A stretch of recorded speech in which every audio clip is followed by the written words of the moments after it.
Good evening, Akufor. How are you doing today, sir?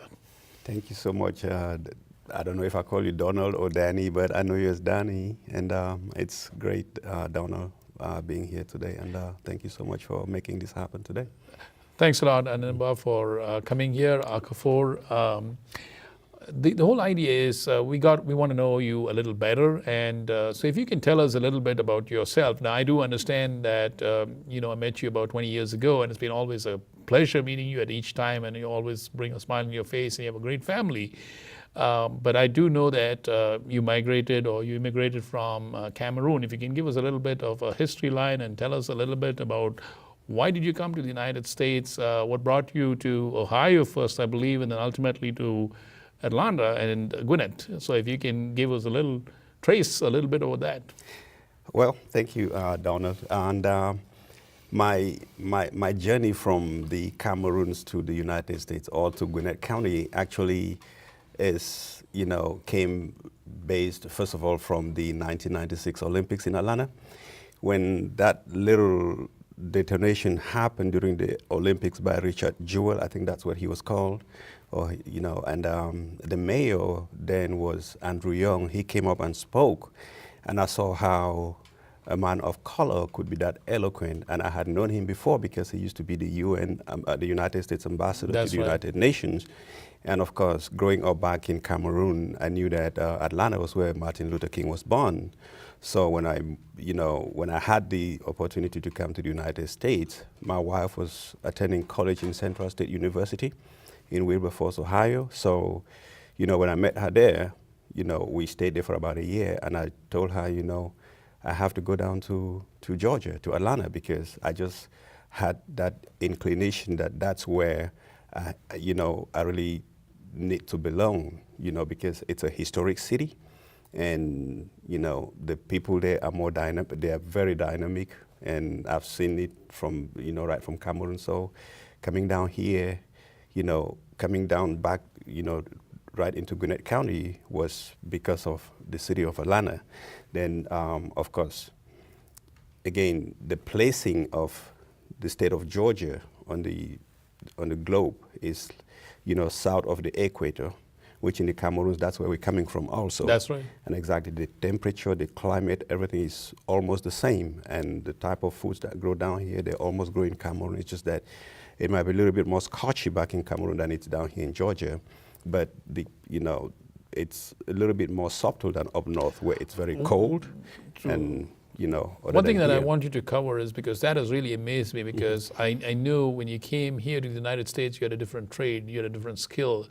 And then you went back to school despite having a growing family, and you put yourself, and then you ultimately became an attorney and passed the bar exam.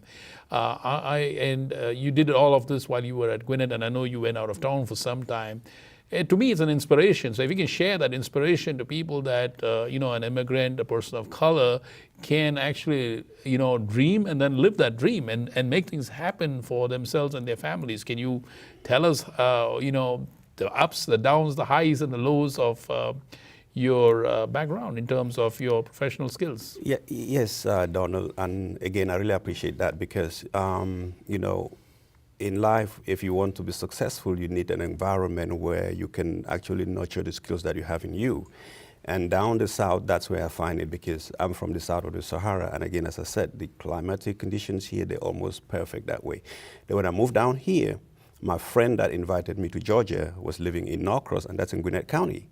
And of course, St. Patrick, where we attend Mass, is just close by.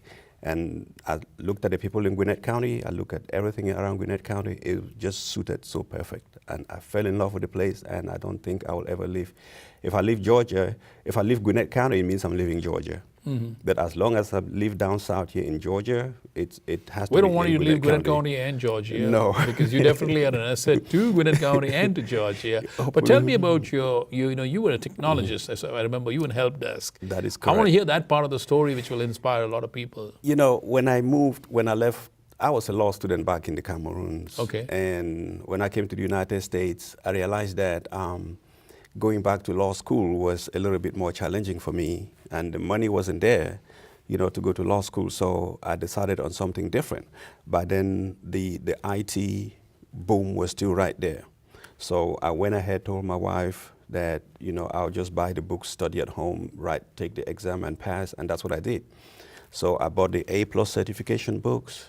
I just read at home. Amazing. Exactly. So you didn't go to a college or university, but No, you for did the a self-study. I did self-study at home. Fantastic. Took it, then bought old computers, broke them, tear them down, just follow the book and know that if you plug a mouse on a computer, this is how it goes, and this is how the commands get sent, and this is what appears on your screen, on your monitor. So I studied all that, and I just fell in love with it. Then when I went to computerjobs.com to look for jobs, I realized that thousands of those jobs, again by a coincidence, were down here in Georgia. Okay. And the Y2K was coming also, close to 2000 also. And I said, well, this is a perfect match. So when I came down to Georgia, I just decided to enroll again, now in formal school, not in college, but different schools, computer training centers to get my certifications, like the Microsoft Certified Systems Engineer, the Database Oracle Administrator. I have those, and I have Cisco CCNA. So I was doing well, and because I worked for corporations like AT&T, I worked for Hewlett-Packard, I worked for Gwinnett County hospital system here. That's a common thing we both have. Exactly. We both work for Gwinnett County. Exactly. You have to give it back to your people. That's right. So I did IT work as a contractor for Gwinnett County. Then, of course, with this skill set, there was still this urge in me that there is something that I still have to accomplish. And that's my legal background that I had. Now that I was a little bit comfortable in the United States, I said, I might just have to pursue what I had done before back in the Cameroons. And since my wife too, she decided, because at some point she too was an IT specialist, but decided to go into nursing. Then there was a little bit of stability, and I decided, okay, I might just have to go back to school and, take the bar exam and become an attorney. That's a huge transformation. Exactly. But again, if you are somebody you have that zeal, and the environment where you live gives you that opportunity to be able to execute it, then you should be able. And of course, this county is just, I don't know which words to use to describe how this place is just so soothing and fitting. It gives you that calmness of mind and spirit for you to be able to sit and reflect and do what you really want to do. Now, part of your work as an immigration attorney is that you work a lot with immigrants, some of them, legal, some of them not so legal. Tell us about that aspect, about your law practice and how you've been out there to help people, because I know it's more than just business for you. It's a passion for you to help people using your immigration legal acumen. That's true. Again, as I said, once I realized that my wife was a little bit comfortable, and my original line of study, which was law, it was laying waste somewhere, and I knew inside me that I could use it to the benefit of people in the society where I am. I decided to go back to go take a master's program in Indianapolis to do a master's in law in order for me to be able to take the bar exam in the United States as a foreign attorney. So I did that, took the bar, I took the New York State bar, I passed, and of course it's a very tough bar to go through, which I'm so happy I was able to do it. Congratulations. Thank you. So I took it, and I had the option of living in New York and working in New York, making more money in New York, but because, again, it's up north, here down south, the climate, temperature, everything down here, and the schools are better. good. Of course, that is it. The schools itself, the environment where you grow, you want your children to grow. Tell me a little bit about your family. I know that you have 4 children, and one of them was born in Ohio. The rest were born right here in the Atlanta metro. Yeah, the first girl was born in Columbus, Ohio. Then we moved down here, and then the other 3, they were born here, Gwinnett County Hospital here, and then in Grady. That's where the other 3 were born. So they use the parks, they use parks and recreation, they use the aquatic center. No, yes, they do the different activities just like every other kid in the county. Those facilities are there, and they enjoy them as we take them to we have very great parks here in Gwinnett County. which we really make use of them, either to go with the kids to jog or for me to go play my soccer or every other, so they make use of those places. Even the aquatic center down in off of Lawrenceville Highway, I think that's where it is, in the other park down there. Yes, we've been there. The other thing, I want to cover two more interesting facets of what you do. One is you are a recent author. So, and the other thing is you also get involved in a lot of civic engagement. So let's cover on your authorship, and you have a book, and what's this book about, and what made you want to write a book despite your schedule, also your transition from being a techie to a lawyer, and then raising 4 children. Where did you even find time to write a book? Well, again, the environment where you are really helps shape who you are. Maybe you want to show the book up so everybody can see. That's the title of my book, which I will come to that very soon, The Land We Leave Behind. And again, I know you asked me earlier what drove me to really help people with the type of skills I have, from the IT to immigration. Being an immigrant myself, coming here, going through the process of, you getting a green card, going for an interview, then get sworn in as a United States citizen, you taking the oath that you have to protect the Constitution, you have to even bear arms on, if need be, to protect the United States. Then I see it also that it resonates with me when I see other people in that same process, because I know there are lots of them.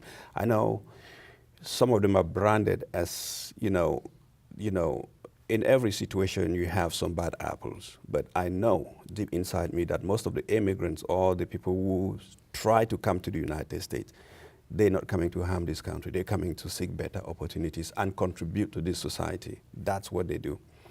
Because I come across, 100% of my practice here in Georgia, because that's the only thing I can do in Georgia, immigration law, because my license is a New York license.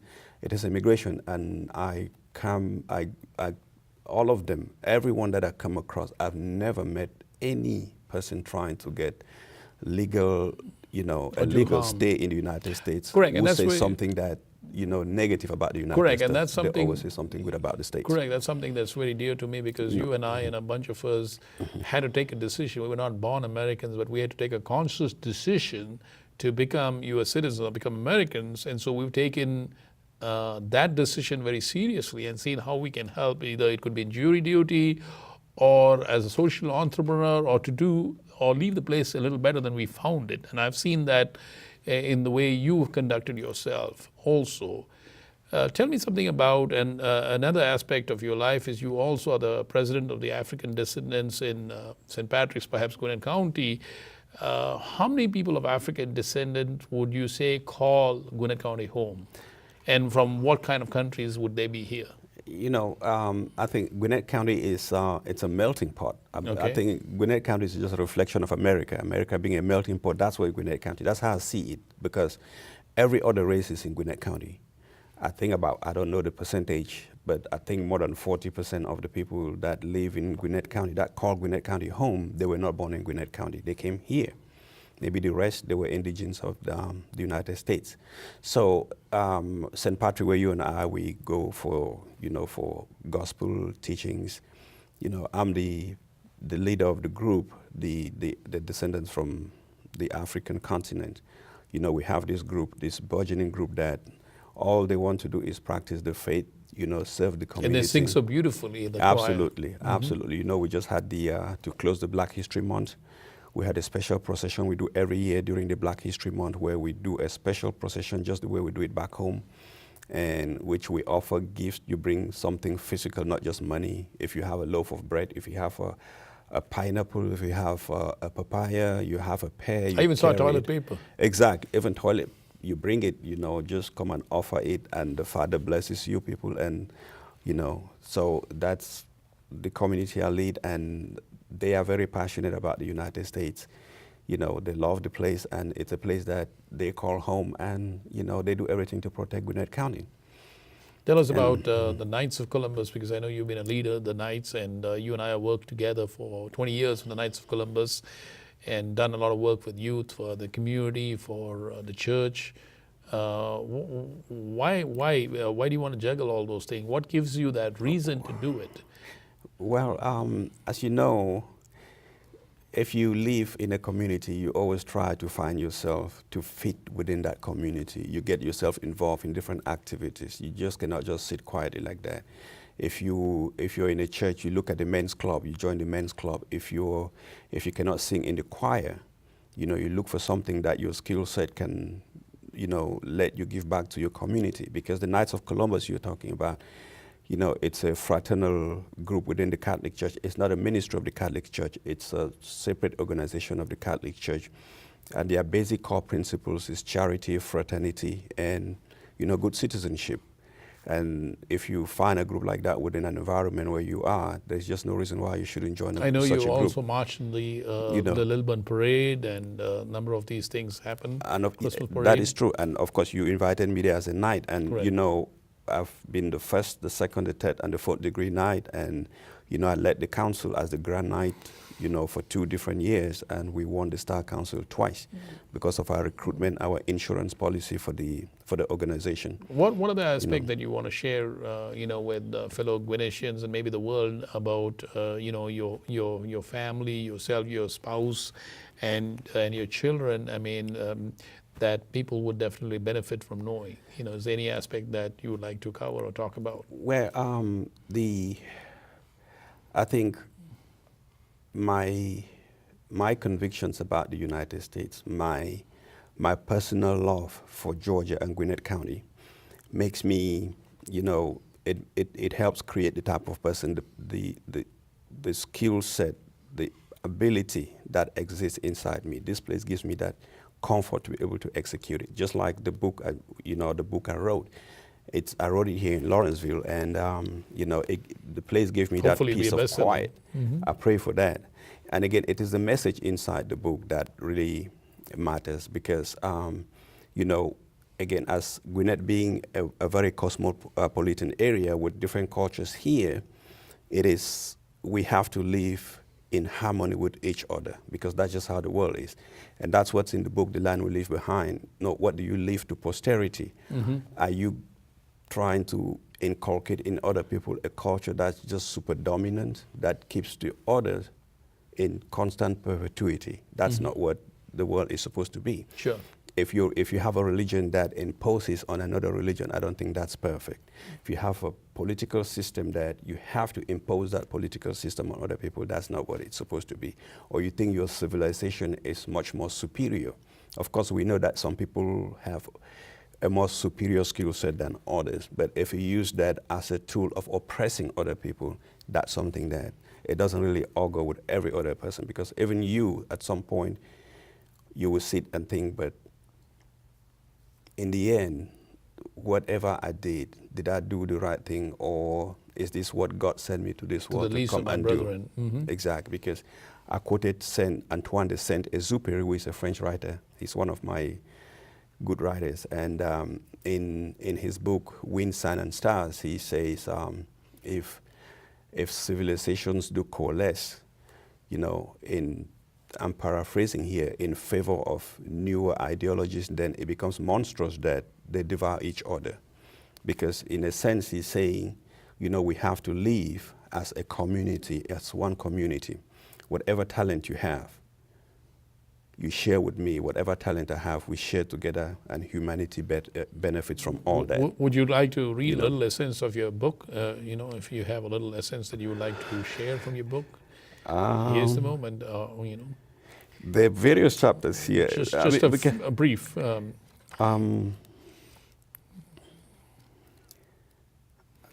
Let me see. Let me read something on the epilogue here, if you don't mind. Sure. Or let me see here. Or let me just read the caption behind here. The Land We Leave Behind is the story of one man's conviction that his civilization, which was once decimated by the effects of the slave trade, is being threatened again, this time not only from the moral authority of a radical Roman Catholic priest, but from the conflicting views of his own sons, dithering with the very basic tenets of an upbringing he grew up embracing. Torn between his newfound love in a woman he meets in the America and his father's dream of him becoming the beholder and guardian of what remains of their civilization, the son treads carefully into the unsettling embrace of his father's closest confidant, his own mother, to entreat himself into something that resonates with his passion, while still honoring the dictates of his culture and his father's wishes. So the main character in the book, his name is Jonathan. Jonathan's journey will take him from the grass fields of Chu, which is a kingdom in Africa, in West Africa, and the urban sophistication of North America to the jungles of the Amazon, where he will make a stunning discovery of epic proportions. Using the science of onomatology, he discovers that Brazil's leading scientist, who is also likely to be one of the two brothers boarded onto a slave ship for the New World, is actually from a small kingdom in the tropical rainforest of the Cameroons. There is another twist in this saga, because a slave who successfully staged the first non-violent escape from the southern cotton fields of North America and adopted the name David as a free man may indeed be of the same lineal descent with the scientists in the Amazon. This book also extrapolates the biblical significance of the mythos of the Trinity and how it was used by the slaves to escape into freedom's reach. So again, that's just a synopsis of the book. Again, it's about, you know, not getting one civilization to be very dominant on the other. There is love inside the book, and there is, you know, a whole legal political system inside the book of, you know, the little kingdom back in Africa, which, you know, I try to show in the book how, you know, there were civilizations that were really budding in Africa before, you know, the slave trade came, before democracy came, before religion came. Those civilizations were there. Thank you for that brief. If you were to describe finally in conclusion, Gwinnett in one word, if you can, that is, what would it be? You know, I don't know if it's a one-word thing, but I know melting pot. I don't know if it's a hyphenating word, but as I said, Gwinnett is a melting pot. It's a very, it's a great county, you know, in Georgia. And again, Donald, you know, as you know, my children, they all go to school here in Gwinnett County. My daughter goes to Georgia State, and the other one is in Archer High School. Within the Gwinnett County school system, it's a great school system, and I do everything within my might to assist, you know, in wherever I'm opportune to. Just like when you invite me for the anti-trafficking symposiums, I always attend. Yes. Because that's something that, you know, when immigrants or non-immigrants come to my office, those are the type of things I like to look into also. Because most of them, they become victims of human trafficking because they come here because they don't have that legal protection. They think they don't have that legal protection. And people who are here, maybe Americans with citizenship and all that, you know, they decide to use them as a bargaining chip, you know, and just, you know, trample on their rights. So I always like to let them know that these are things that you have in you. You should, if you feel violated, call a police officer, tell a police officer this is, or you see somebody commit a crime. Do something. Do something. Tell it. Go to a police officer. Even if you don't have documentation, they will not arrest you. Correct. They will not arrest you. Thank you very much. Thank you very much, Akufor, for being here. And as usual, thank you very much for your friendship. And I really enjoy knowing you and your family over the last 20 years. I appreciate the time you spent here today. It's my pleasure, brother. I call you brother because he's a brother knight. That's Thank how you. we call ourselves the Knights of Columbus. Thank you so much. It's been a real opportunity to talk to Gwinnett Vault, and hopefully we have other opportunities in the future. Thank you. Thank you.